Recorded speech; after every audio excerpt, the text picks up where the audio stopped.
The news hit me like a rogue wave, pulling the world out from under my feet. Stage 4, Dr. Aris said gently, his eyes full of practiced sympathy, and just like that, the vibrant tapestry of my life began to fray. My husband, Julian, was a rock throughout the initial shock. He held my hand through the endless consultations, stroked my hair as I wept, and vowed we'd fight this together. He was my anchor, my port in the sudden, violent storm.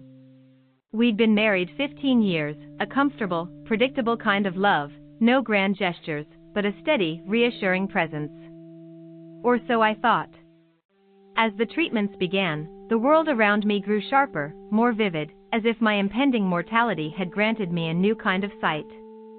I noticed the way the light fell differently on the kitchen counter in the morning, the scent of rain on dry pavement, the subtle shift in Julian's gaze.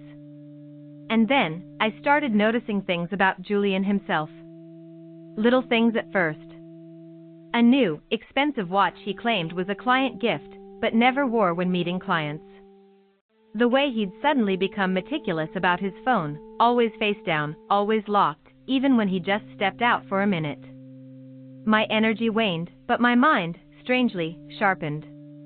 I spent hours alone, confined to the house, sifting through memories, reevaluating our shared history. Was our love truly as solid as I'd believed?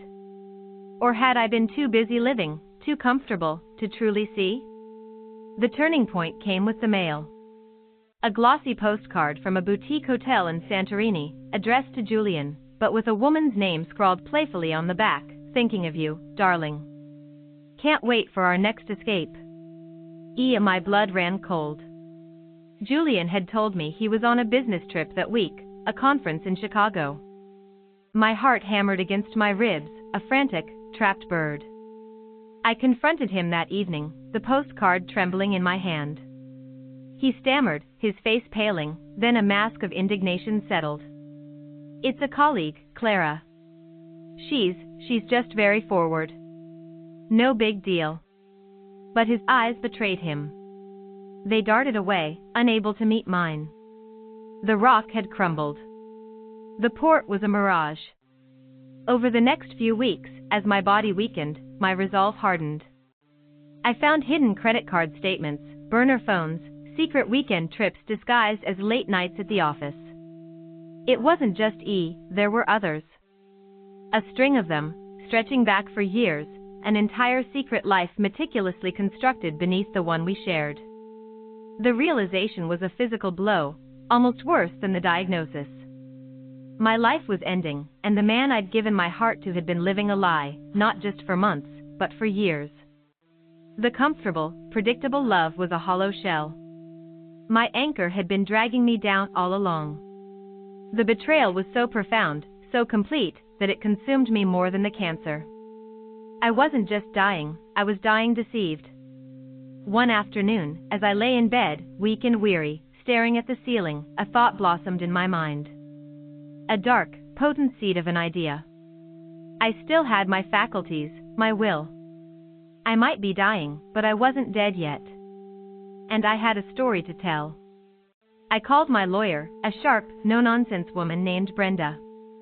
Brenda, I rasped, I need to make some changes to my will.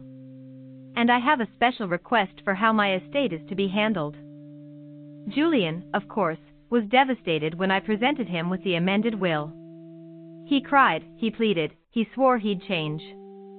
He loved me, he insisted. But his tears meant nothing now. I had seen past them.